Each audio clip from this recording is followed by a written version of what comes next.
పట్టణానికి చెందిన doctor Sharada service society ఆధ్వర్యంలో ఆదివారం బుర్రిపాలెం రోడ్లోని ఎస్ భవన్ లో ఉచిత షుగర్ వైద్య శిబిరం నిర్వహించారు. ప్రతి నెల చివరి ఆదివారం జరుపుతున్న ఈ వైద్య శిబిరంలో ఉదయాన్నే ఒకసారి అల్పాహారం అందించి మరోసారి రక్త పరీక్షలు చేశారు. నెలకు సరిపడా మందులను ఉచితంగా అందజేశారు. ముందస్తుగా గుండెకు సంబంధించిన ఈసీజీ పరీక్షలు కూడా చేశారు. షుగర్ వ్యాధి నియంత్రణకు అవసరమైన జీవనశైలి మార్పులు, వ్యాయామం ఆవశ్యకతపై వారికి డాక్టర్ శారద అవగాహన కల్పించారు. బీపీ, షుగర్ ను నియంత్రణలో ఉంచుకుంటూ వైద్యుని అవసరాన్ని తగ్గించుకోవాలని సూచించారు. ఈ వైద్య శిబిరంలో మొత్తం 210 మందికి పరీక్షలు చేశారు. 20 మంది వాలంటీర్లు సహకారం అందించారు.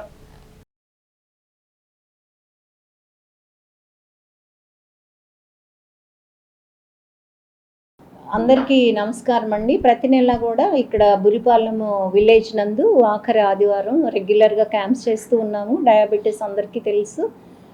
ఇది మెయిన్ పర్పస్ ఏంటంటే పేషెంట్స్కి అవేర్నెస్ తీసుకురావడానికి. ఎందుకని వీళ్ళకి అర్థం కాకుండానే డాక్టర్ ఇచ్చిన మాత్రలు 3, 4, పొద్దున్న 2, మధ్యాహ్నం 2, రాత్రి 2 మింగాలి. ఇది ఒక్కటి తప్పితే నా పాత్ర ఏంటి, నా లోపల అవయవాల్ని నేను ఎలాగా బ్యాలెన్సింగ్గా ఉంచుకోవాలి, తర్వాత షుగర్ లెవెల్స్ ఎంతైతే నాకు ఇతర ప్రాబ్లమ్స్ రావు షుగర్ మూలాన అనే అవగాహన ఎంత చెప్తున్నా సరే వాళ్ళకి అర్థమయ్యేది చాలా కష్టంగా ఉంది. అంటే ఇది ఏమి డినోట్ చేస్తుంది అని అంటే, ఎక్కడైనా సరే అంటే ఇప్పుడు నా హాస్పిటల్ అవ్వచ్చు, లేకపోతే ఈ క్యాంప్స్ అవ్వచ్చు, పేషెంట్స్కి పబ్లిక్కి వైద్యం గురించి అవగాహన చాలా తక్కువ ఉంది.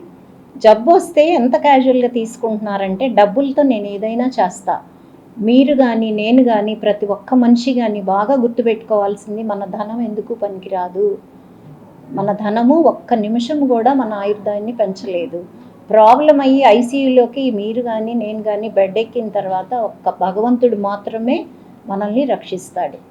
ప్రతి వ్యక్తిని ఏంటి ఈ జబ్బు ఏంటి అనేది ఒక diagnosis part is very very important. ఇది క్రానిక్ అపెండిసైటిస్. మీకు 24 గంటలు పేగు అని అంటే లొంగలు జుట్టుకుని పడిపోయే నొప్పి వస్తేనే కాదమ్మా. కుడివైపున మెక్బర్నీస్ పాయింట్ అని ఉంటుంది, అక్కడ ఆ లోపల టెండర్నెస్ అని మేము ఇలా నొక్కగానే మాకు తెలిసిపోతుంది అపెండిక్స్ అని. దానికి స్కాన్ అక్కర్లే, ఎంఆర్ఐ అక్కర్లేదు. అలాంటి నొప్పితోటి క్రానిక్ అపెండిసైటిస్ తోటి ఒక అమ్మాయి, మన కూతురు లాంటి పిల్ల 2 ఏళ్ళు బాధపడి దాదాపు మీరే విన్నారు 25-30 వేలు ఖర్చు పెట్టుకుందనంటే ఉపయోగం ఏంటి?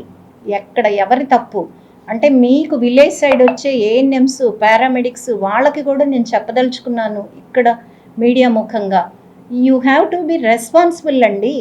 మన రెస్పాన్సిబిలిటీ ఏ ప్రభుత్వము వచ్చి చెప్పదు. ఈ ప్రభుత్వమా అదా వేరేనా లేకపోతే పక్కింటి వాళ్ళలో వేరే డాక్టర్స్ చెప్పరు. మీరు అడగండి. తర్వాత డాక్టర్ దగ్గరికి వెళ్ళినప్పుడు కూడా డాక్టర్స్ కూడా మనం చెప్పాలి, అమ్మ నేను ఇది అనుకుంటున్నాను, నీకు ఇది అయ్యింది. అఫ్కోర్స్ తప్పులు చేస్తాం, నా దగ్గర కూడా అవుతాయి. 80% అన్నా మనం పర్ఫెక్ట్గా చెప్తే ఇలాంటి వాళ్ళని మనం రక్షించగలుగుతాం. ప్రతి నెల ఇలాంటి కేసెస్ మినిమం మోర్ దాన్ 50 అంటే 50 మంది మినిమం నా హాస్పిటల్కి వచ్చి లబ్ధి పొందుతున్నారు అని అంటే, ప్రతి ఒక్కళ్ళు నడుంగట్టుకుంటే ఏ ఇంటిలో కూడా జబ్బు అనేది ఉండదు. ఆ వ్యాధి రహిత తెనాలి అనే దానికి అర్థం ఉంటుంది.